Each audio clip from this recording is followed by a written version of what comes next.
તમને પિક્ચર જોતા જોતા તમે માળા ન કરી શકો ઓમ નમો ભગવતે વાસુદેવાયની. ત્યાંના વેવ્સ તરંગો એવા હોય. હોટલમાં જઈને ચાદર સકેલી ન શકો ત્યાંના વેવ્સ એવા હોય. મંદિરે જઈને નબળો વિચાર ન કરી શકો ત્યાંના વેવ્સ એવા હોય.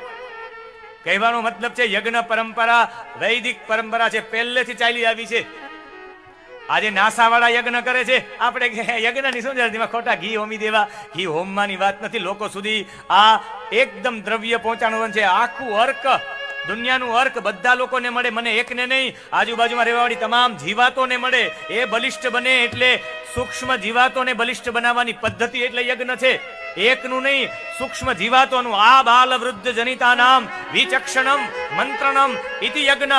આખા બાળકો જેવી સૂક્ષ્મ જીવાતોનો મંત્રણ જેનો વિચાર કરવામાં આવે એને યજ્ઞ કહેવાય.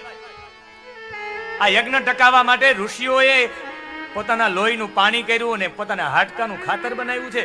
આ યજ્ઞ પરંપરા ટકાવવા માટે